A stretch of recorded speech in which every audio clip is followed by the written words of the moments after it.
M Santmat channel को subscribe करें, साथ ही घंटी को दबाकर ऑल नोटिफिकेशन सेलेक्ट करें। आप सभी से आग्रह है कि सत्संग को पूरा अंतिम तक देखें।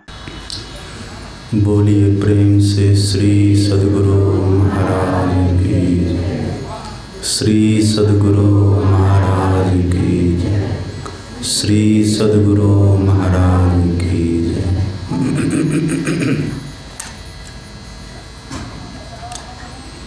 परम आदरणीय सत्संग प्रेमी महानुभावों, पूजनीय माताओं तथा भक्तिमती बहनों, आज हम लोगों ने दो उपनिषदों का पाठ सुना है। ब्रह्मोपनिषद और नादबिंदु उपनिषद। ये दो उपनिषदों का पाठ आज हुआ। फिर चरणदास जी महाराज की वाणी का भी पाठ हम लोगों ने सुना और अंतिम में परमाराध्य संत सद्गुरु महाराज की वाणी का भी पाठ सुना।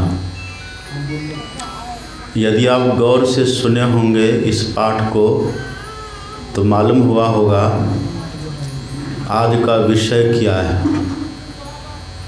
आज का विषय जीव की स्थिति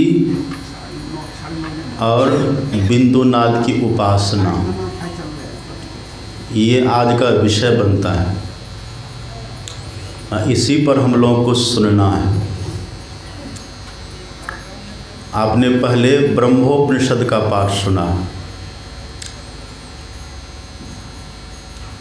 जागृत स्वप्ने तथा जीवो गच्छत्यागच्छते पुनः नेत्रस्थम जागृतम विद्यात् कंठे स्वप्नं समाविशेत सुसुप्तं हृदयस्थं तो तुर्यं मूर्धनि संस्थितम्। ये जीव की स्थिति का वर्णन है।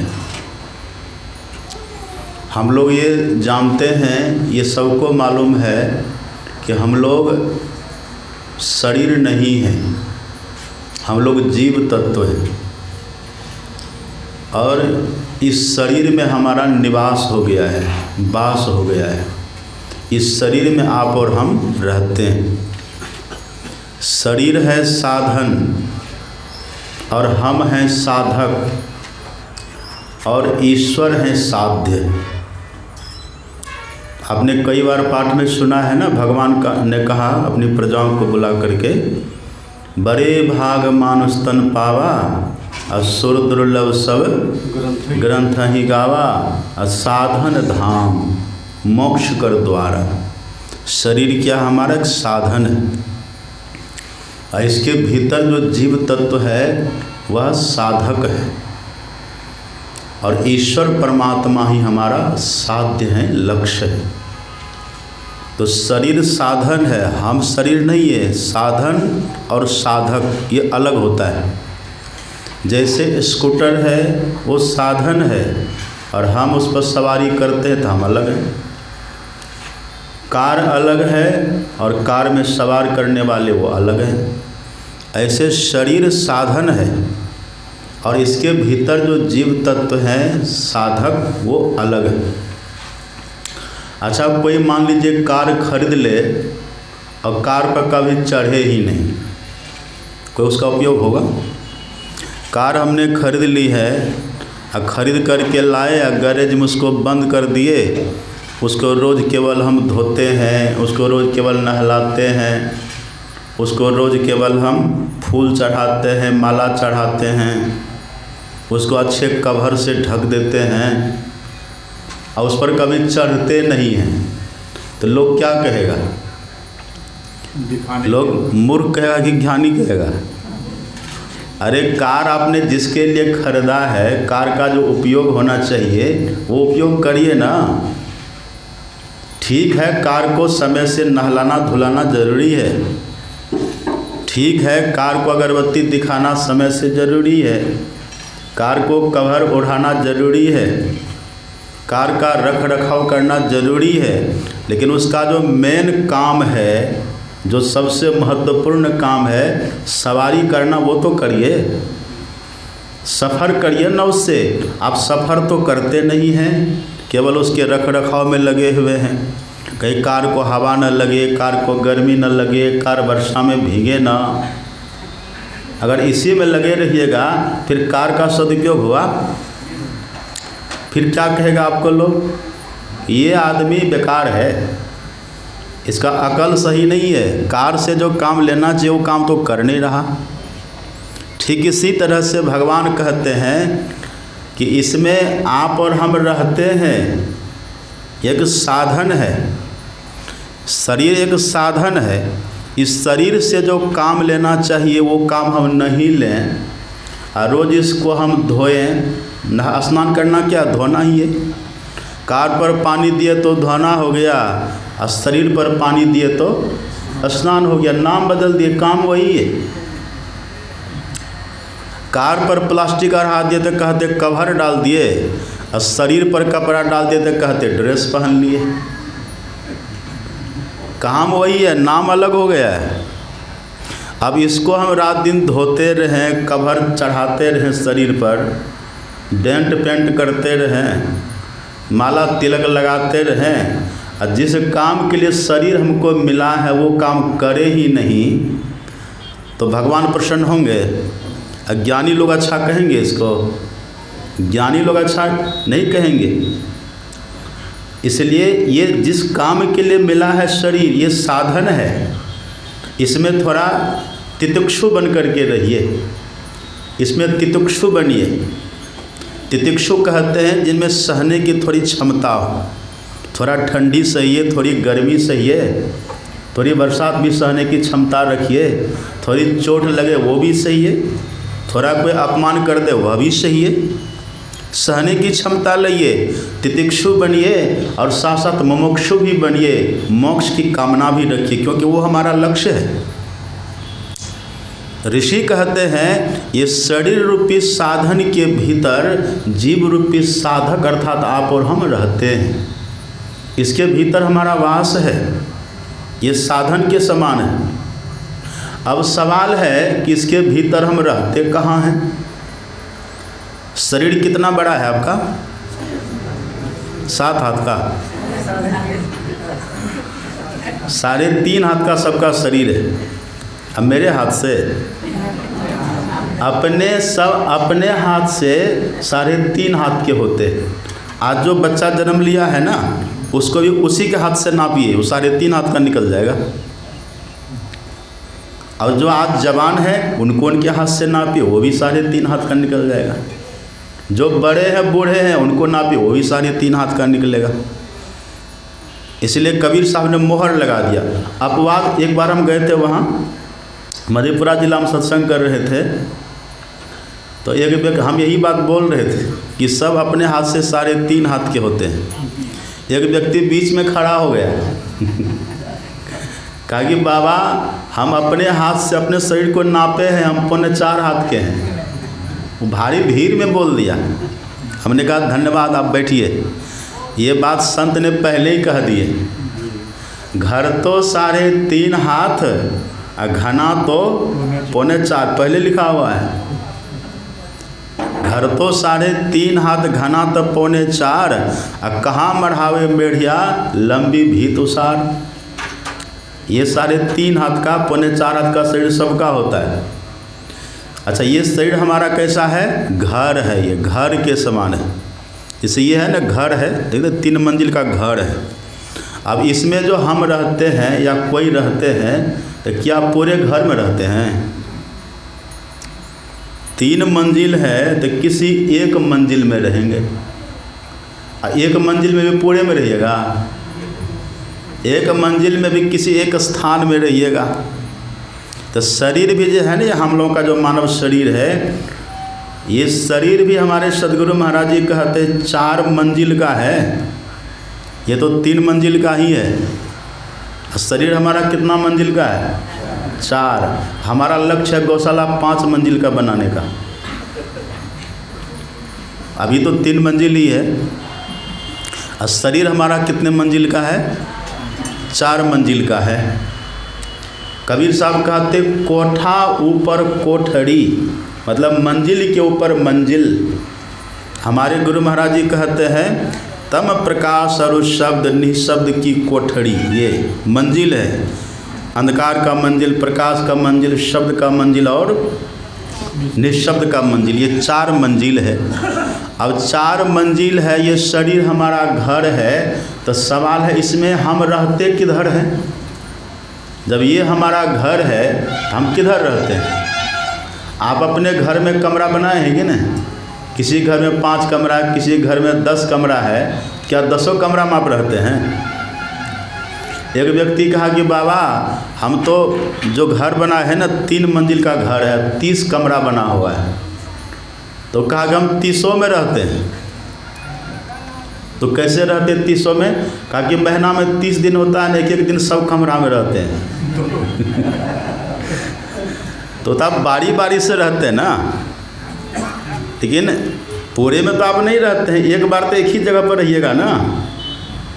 तो शरीर है हमारा, इतना बड़ा शरीर है, 3.5 हाथ का है, 84 अंगुल का शरीर है, इसमें कहाँ रहते हैं? यही खोजने की बात है। ये आपको कोई डॉक्टर नहीं बताएगा। कबीर साहब से किसी ने पूछा इस तन में, इस शरीर में, इस तन में मन कहाँ बसत है? मन कहाँ बसत है? सुन रहे थे ना, सुना रहे थे हमारे ओम बाबू। हमारे गुरु महाराज कहते हैं जैसे दूध में घी रहता है वैसे मन के साथ में चेतन रहता है। जहाँ मन वहाँ हम, जहाँ दूध वहाँ घी, ऐसे जहाँ मन वहाँ हम, मन के साथ हम रहते हैं। राधा स्वामी साहब कहते हैं हे मनवा तो सदा के संगी, हे मन तुम सदा साथ ही रहते हो। जैसे दूध के साथ में घी रहता है, ऐसे मन के साथ में हम रहते हैं, साथ ही रहते हैं। तो कबीर साहब कहते हैं कि जहाँ मन होगा वहीं आप होंगे। तो खोज करिए मन इस शरीर में रहता कहाँ है। देखिए यह है उपनिषद ज्ञान। क्या है? उपनिषद ज्ञान, संतवाणी का ज्ञान। आप जाएंगे ना उधर हरिद्वार, ऋषिकेश में, वृंदावन में, उधर उपनिषद पढ़ाया जाता है। वहाँ छात्र होते हैं, उपनिषद के छात्र होते हैं, वेद वेदांत के छात्र होते हैं, भागवत के छात्र होते हैं। उधर एक क्लास चलता है इसका। लेकिन ऐसा क्लास नहीं चलता है वहाँ भी। ये गुरु महाराज जी का क्लास है। उपनिषद का पाठ हुआ ना, बस यही एक मंत्र, एक श्लोक पाठ हुआ। आपने सुना ना, जागृत स्वप्ने तथा जीवो गच्छत्या गच्छते पुनः, नत्रस्थम जागृतम विद्यात कंठे स्वप्नं समाविशेत, सुषुप्तं हृदयस्थं तुत्तुर्यं मूर्धनि संस्थितम। ये एक श्लोक है, उपनिषद का है। और नाम क्या है? ब्रह्मोपनिषद। ब्रह्म उपनिषद, अद्भुत उपनिषद है ये। और इस उपनिषद में हमें हमारा परिचय दिया गया है, इस जीव का परिचय है। ये बड़ी बात है। तो ये उपनिषद का क्लास कहिए, इसलिए बहुत गौर से सुनना चाहिए। हम देखते हैं सत्संग करते करते सत्संगी सबको, किसी को 10 साल हो गया, किसी को 15 साल हो गया, लेकिन बिंदु नाद महालिंगम शिव शक्ति निकेतन वह भी याद नहीं है। ये हम लोगों को ऐसे याद हो गया है, कभी याद नहीं किए बीजाक्षरम परम बिंदु नादं तस्व परिस्थितम। ये सुनते सुनते याद हो गया है। और आपको याद हुआ? कहाँ हुआ? होना चाहिए। गौर से सुनेंगे, समझेंगे, तब याद होगा। कबीर साहब से पूछते हैं, बताइए इस तन में मन कहाँ बसत है, और निकसी जाए के ही ठौर। पूछते हैं, कबीर साहब से प्रश्न करते हैं, इस शरीर के भीतर में हम किधर रहते हैं? और जब मरने लगते हैं हम, जब इसकी मृत्यु होती है शरीर की, इसके भीतर से हम निकलते किधर से? हम तो मरते नहीं हैं, मरता शरीर है। तो इसमें हम आए थे, जीवित है, इसमें हम रहते हैं। और जब ये मर जाएगा तो हम किधर से निकलेंगे, या इससे हम किधर से निकलेंगे? वही प्रश्न है कबीर साहब से। इस तन में मन कहाँ बसत है, और निकसी जाए के ही ठौर। तो कबीर साहब देखिए मुस्कुरा करके कबीर साहब कहते हैं, गुरु गम है तो परखी ले, गुरु गम है मतलब अगर तुम्हारा कोई गुरु है, अगर तुमने गुरु किया है, ये गुरु ही बतलाएंगे। ये डॉक्टर, वकील, इंजीनियर का काम नहीं है। डॉक्टर का काम है स्थूल देह का चीरफाड़ करना, उसके रोग को दूर करना, उसकी बीमारी को ठीक करना, ये उनका काम है। प्रोफेसर साहब का काम है वो शास्त्र की, वो ग्रंथ किताबों की बात करेंगे। वो वकील साहब का काम है वो बहस करेंगे वहाँ। लेकिन शरीर का अध्ययन, इसमें हम कहाँ रहते हैं ये कौन बताएगा? आप पूछिए डॉक्टर साहब से, डॉक्टर साहब आप तो शरीर विज्ञान पढ़े हुए हैं, किधर रहते हैं?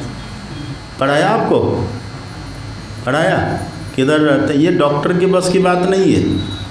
कबीर साहब कहते गुरु गम, ये कोई गुरु होंगे, गुरु इस बात को जानेंगे। अब गुरु किसको कहते हैं?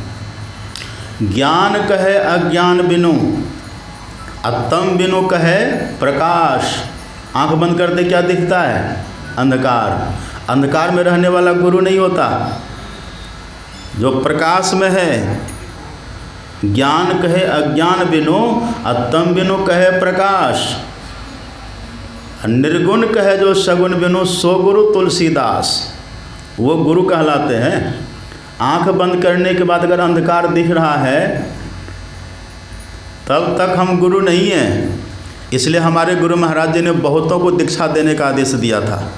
बहुतों को गुरु महाराज जी ने कहा आप भी दीक्षा दीजिए, आप भी दीक्षा दीजिए। इसका मतलब ये नहीं कि सब गुरु महाराज के समान हो गए थे, नहीं। गुरु महाराज जी ने कहा आप सब दीक्षा दीजिए, लेकिन गुरु कोई नहीं बनिएगा। गुरु बनने का अधिकार किन्हीं को नहीं दिया। कहा गुरु हम रहेंगे, आप कहीं भी दीक्षा दीजिए हम यहीं से देखेंगे। इसलिए गुरु केवल वो है। गुरु नाम है ज्ञान का, शिष्य सीख ले सोए। अज्ञान मर्जा जाने बिना गुरु अरु शिष्य न कोय। ज्ञान कहे अज्ञान बिनु, अतम बिनु कहे प्रकाश। और निर्गुण कहे जो सगुण बिनु, सो गुरु तुलसी दास। जो प्रकाश में चले गए हैं, जो सगुण से निर्गुण में चले गए हैं, ऐसे जो गुरु हैं वो शरीर रूपी घर को मत डालते हैं, अथवा शरीर रूपी घर में पूरा चक्कर लगा करके आ जाते हैं। अब ये 3 मंजिल का घर है, इसमें जो ऊपर नीचा चढ़ेंगे उसी को ना घर का पूरा पता चलेगा। और जो कभी ऊपर चढ़ा ही नहीं है, जो सब दिन नीचे में ही रहता है, उसको मालूम होगा कि ऊपर में क्या है। मेरे पास कोई आता है प्रणाम करने नीचे, हम कहते ठीक है, ऊपर गए? कहा ऊपर तो नहीं गए। तो बोले फिर क्या देखे आप? नीचे दिखे वाला आपको गए दिखेगी। ऊपर भी देखना तो ऊपर चढ़िए। तो ऊपर हम भेज देते हैं, कहते हाँ बाबा बड़ा अच्छा सत्संग हॉल है, बड़ा अच्छा मंदिर बना है। और जो नहीं आएंगे तो देख पाएंगे।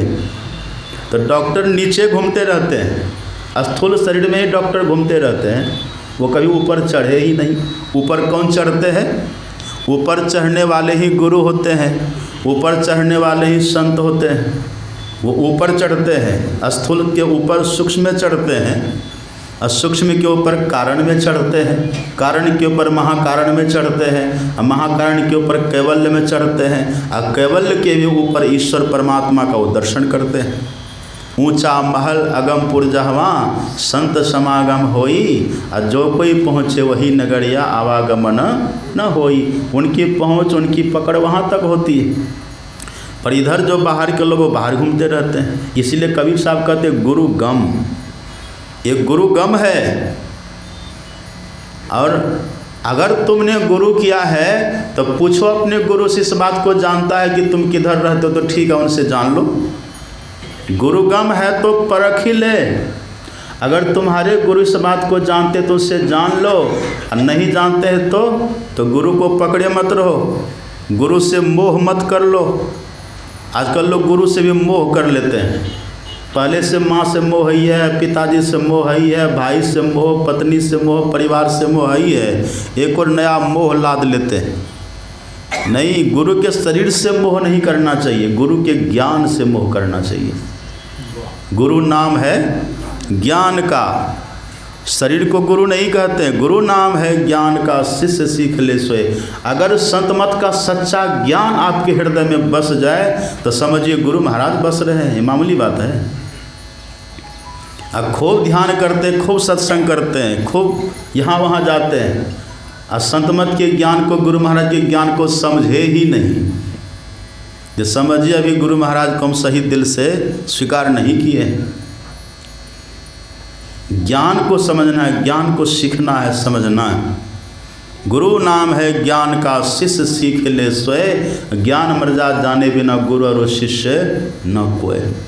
हमारे गुरु महाराज जी बाबा साहब की सेवा बहुत कम ही किए, जानते हैं कि ना, बहुत कम सेवा किए। लेकिन जब भी सेवा करते थे बहुत सेवा करते थे, और बड़ी तन्मयता से सेवा करते थे, और डांट भी बहुत खाते थे गुरु महाराज। एक बार तो सत्संग चल रहा था, ऐसे सत्संग चल रहा था, और गुरु महाराज जी गए थे धरहरा से वहाँ मुरादाबाद। छोटी अवस्था थी हमारे सदगुरु महाराज की, युवा अवस्था कहिए, छोटी अवस्था। वहाँ गए थे गुरु महाराज जी। वहाँ गए तो सत्संग चल रहा था। गुरु महाराज क्या किए, दीवार में थोड़ा ऐसे देखते हैं, खुट्टा खोजते, मोटे मोटे लोग खुट्टा खोजेंगे ना, हम आपको नहीं बोल रहे, आप चिंता मत करिए। हमारे सदगुरु महाराज जी गए तो जा करके ऐसे दीवार से लग गए। अच्छा, दीवार से लगने से होता है क्या, जैसे दीवार से लगेंगे ना, अब तो पूरा भार चला गया दीवार पर। और सत्संग में तो शांति रहती है, तो बाहर से शांति और उधर से शरीर को सहारा, ये शांति और सहारा मिलकर के निद्रा देवी को बुला लेती है, नींद आ जाती है। तो हमारे सदगुरु महाराज जी बड़ी श्रद्धा से गए वहाँ जा कर के सत्संग हो रहा था। सत्संग जब सुनने लगे तो ऐसे दीवार में लग गए, दीवार में लगे सत्संग सुन रहे हैं, और कभी काल ऐसे भी हो जाए। बाबा साहब देख रहे हैं, बाबा साहब साधारण थे। बाबा साहब के सामने उनकी जीवनी आप पढ़ेंगे, लोग थर थर काँपते थे। बाबा साहब बहुत डांटते थे, थोड़ी सी गलती होती थी बड़ी डांट लगती थी, इसलिए उनके सामने जल्दी कुछ बोलने का कोई हिम्मत नहीं करता था। गुरु महाराज जैसे बैठे हैं, अब बस थोड़ा सा कभी का ऐसे भी हो जाए, फिर बैठे फिर सुने, बच्चा है। अब बाबा साहब देख रहे हैं, उस समय तो कुछ नहीं कहे, देख रहे हैं, नज़र है वहीं। जैसे जौहरी की नज़र कहाँ रहती है, जौहरी की नज़र कहाँ रही, हीरा पर रहती है। ऐसे संत की नज़र कहाँ रहती है, सुपात्र पर। इतने लोग बैठे हुए हैं, बाबा साहब सुनाते सबको, लेकिन नज़र है उन पर। सत्संग जब खत्म हुआ तो गुरु महाराज जी गए प्रणाम करने के लिए। बाबा साहब कहते क्या सुना, जी सुना, सुनाओ, क्लास देखते हैं, क्या सुना, जी सुने, तो सुनाओ, जो सुना सुनाओ। गुरु महाराज जी के प्रवचन में है बात। गुरु महाराज जी कहते हैं, बाबा साहब ने कहा जो सुने वो सुनाओ।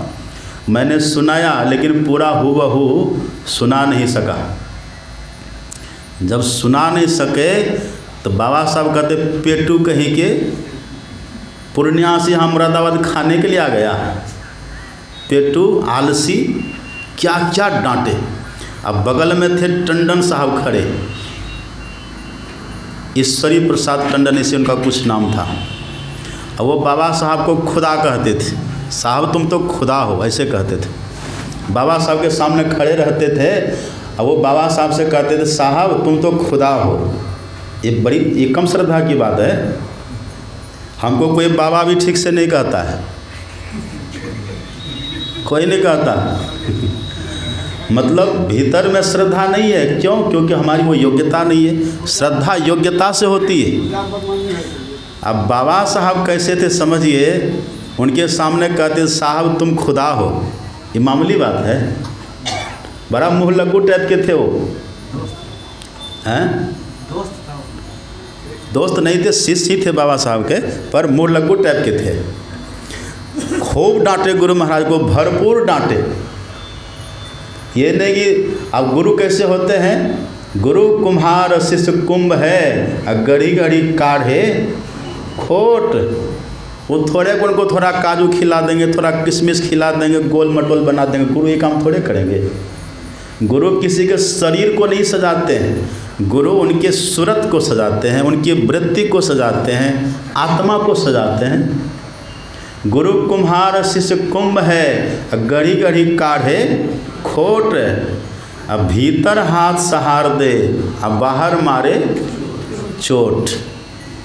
बाहर से चोट लगती है। इतना डांटे गुरु महाराज जी को, इतना डांटे, गुरु महाराज जी रोने रोने जैसा हो गए। तब वो टंडन साहब कहते हैं, क्या साहब, ये बच्चा कहाँ से आपके पास आया है चल करके, और आप इसको इतना डांटते हैं।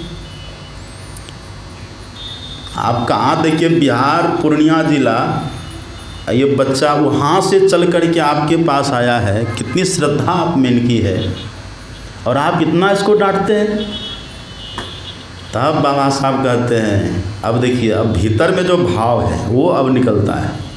बाबा साहब कहते हैं, इसको मैं पुत्र और छोटे भाई की तरह मानता हूँ, श्री सद्गुरु महाराज की, और चाहता हूँ ये जल्दी से योग्य बन जाए। देखिए भीतर में क्या चाहना है।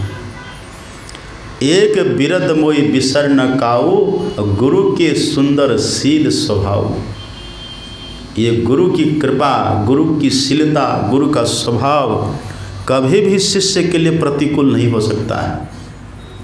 शिवे रुष्टे गुरुस्त्राता, गुरु रुष्टे न कश्चन।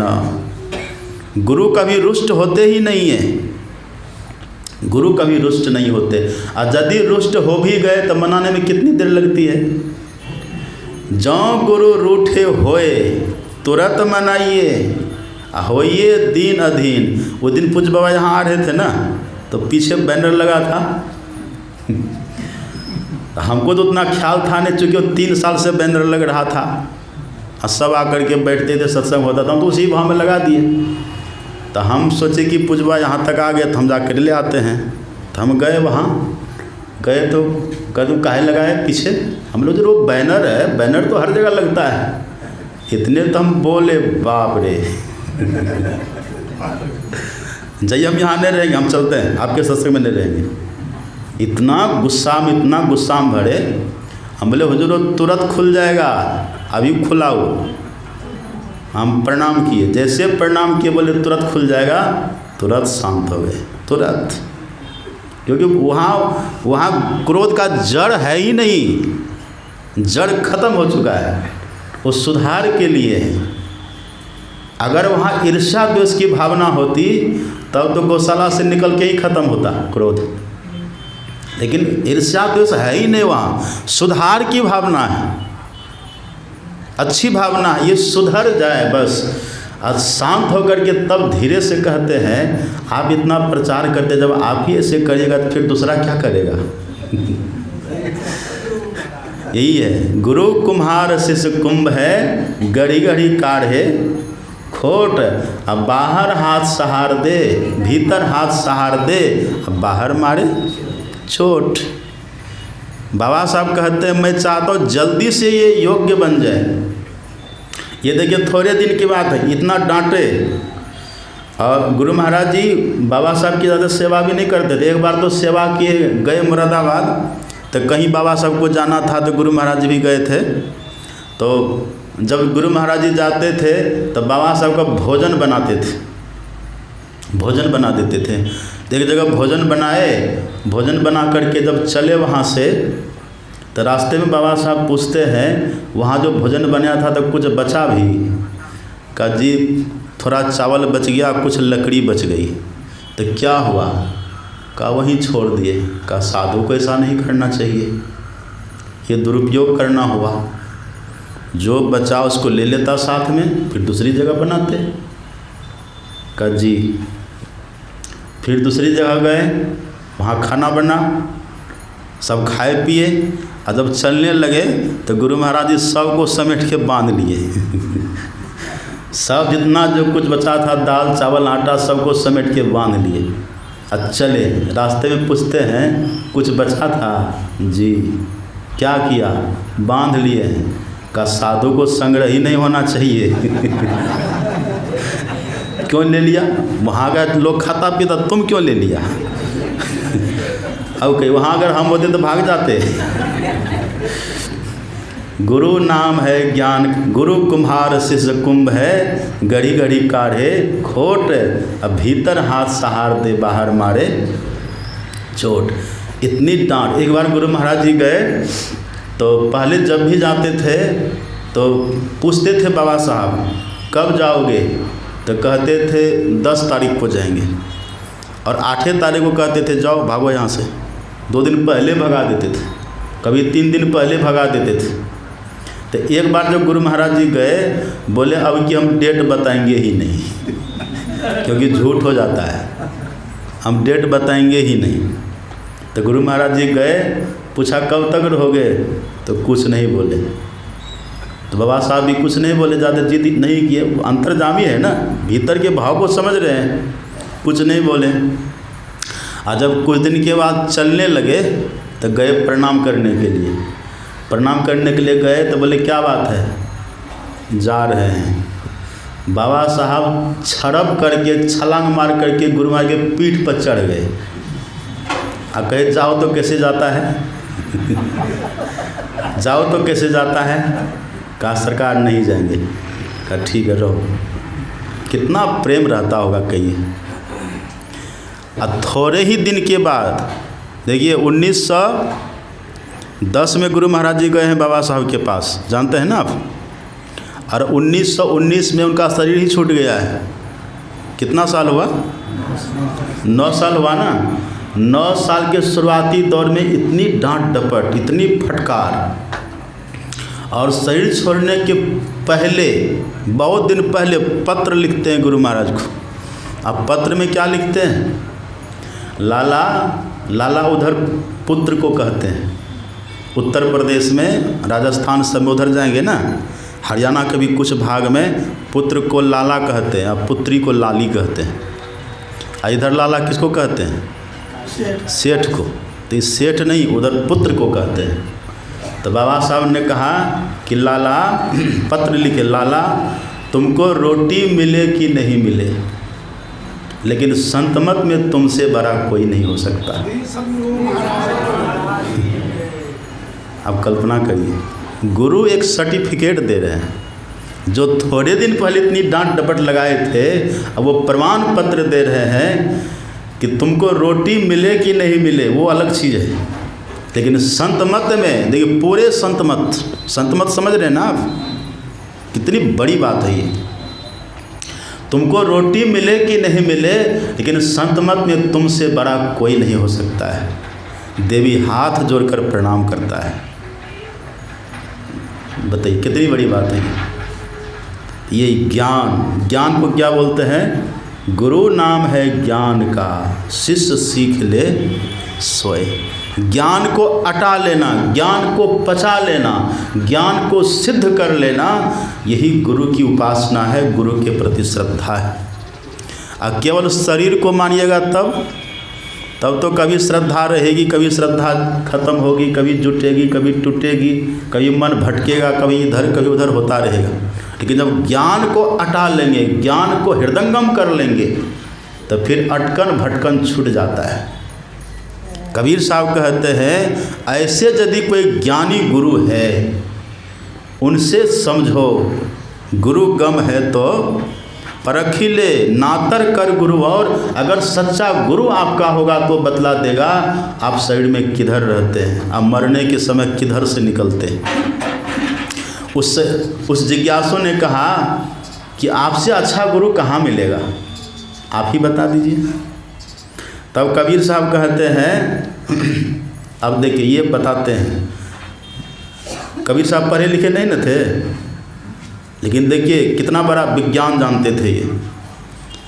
कबीर साहब कहते, सुनो, नैनो माही मन बसे, नैनो माही। एक बार हम गए थे, हरिद्वार में थे, तो हरिद्वार में हम गंगा स्नान करके और आश्रम जा रहे थे। ऐसे स्नान कर लिए थे, गमछी पहन लिया, धोती को कार के पानी से कंधा पर लेके तो वहाँ तो से फक्कड़ की तरह रहते हम लोग रहते थे। अब तो समय बदल गया, फक्कड़ की तरह रहते थे।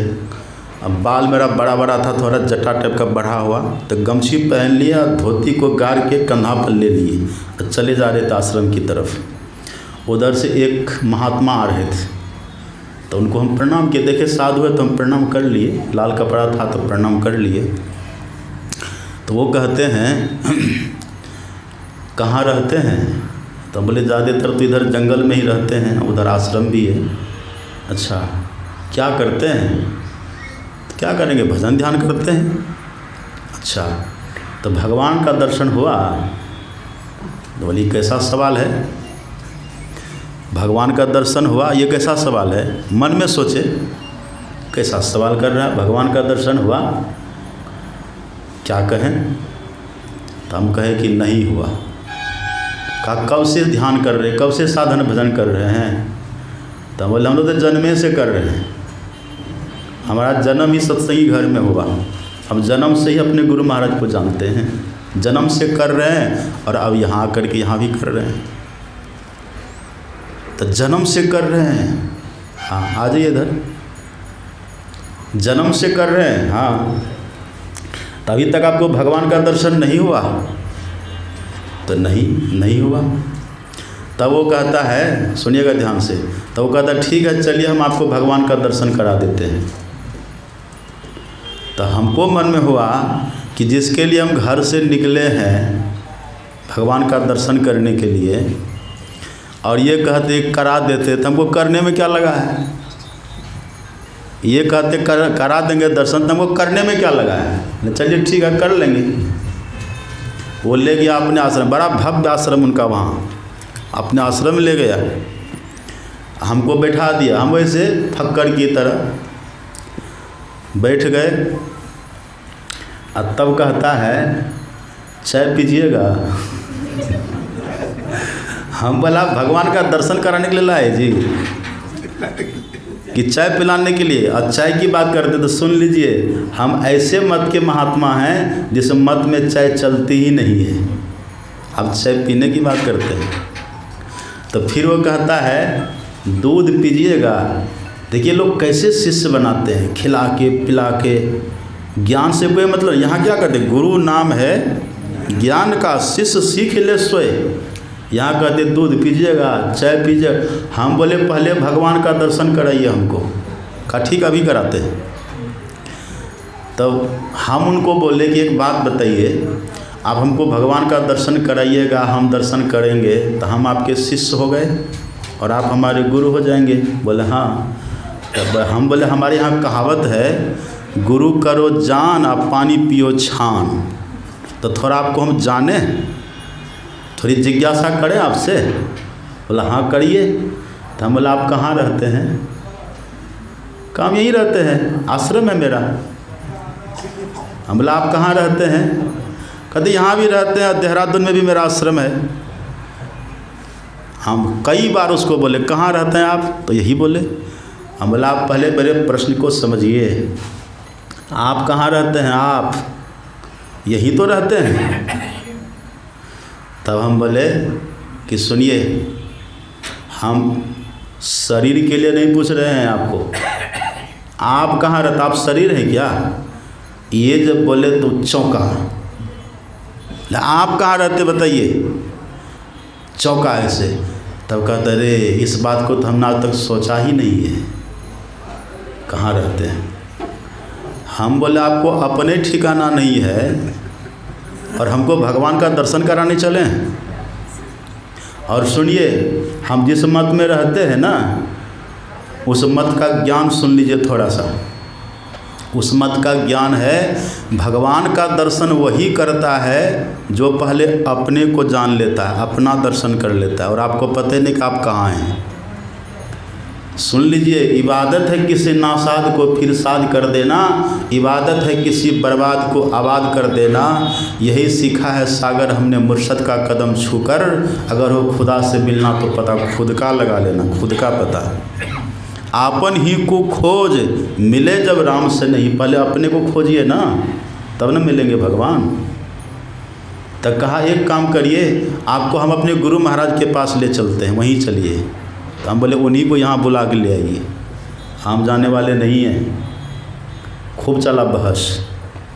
तो ये कबीर साहब कहते हैं गुरुगम है तो परख ही ले, पूछिए उनसे कहाँ रहते हैं।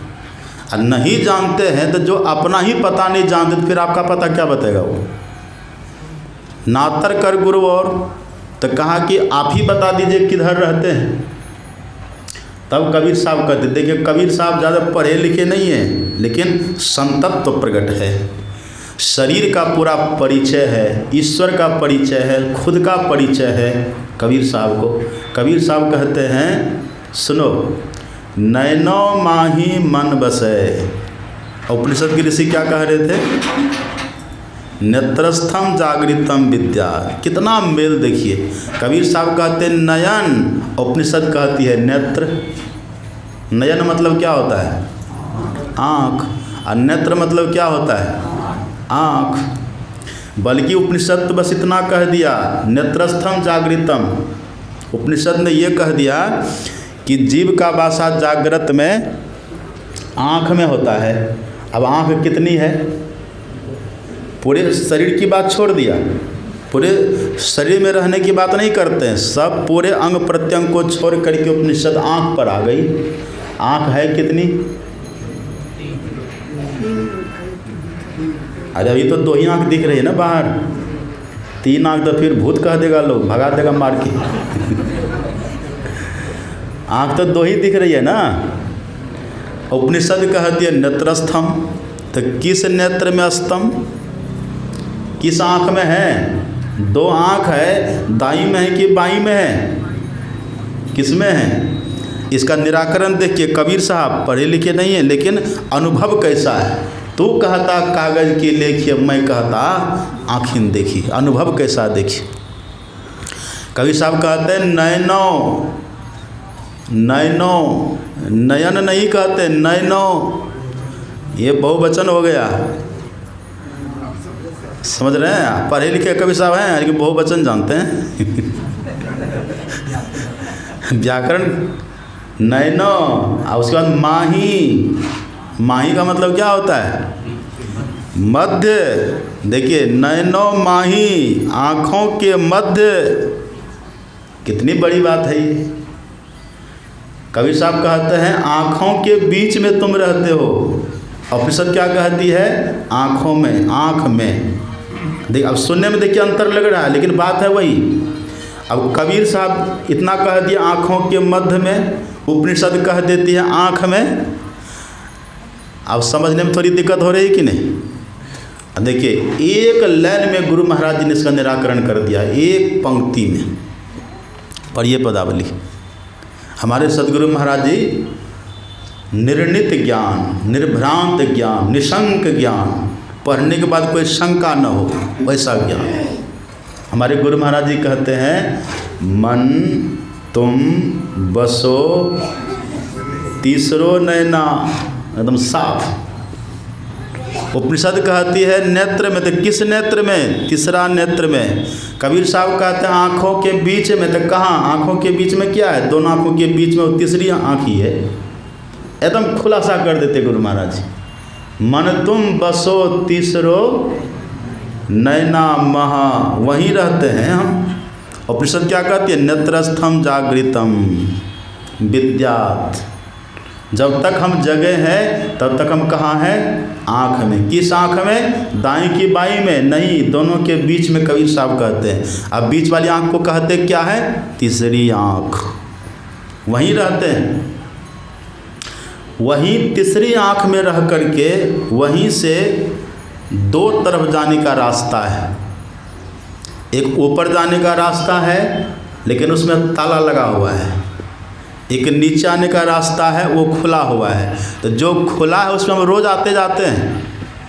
जागृत स्वप्ने तथा जीवो गच्छत्या गच्छत्य पुनः, पुनः मतलब बार बार। नीचे हम बारंबार आते जाते हैं।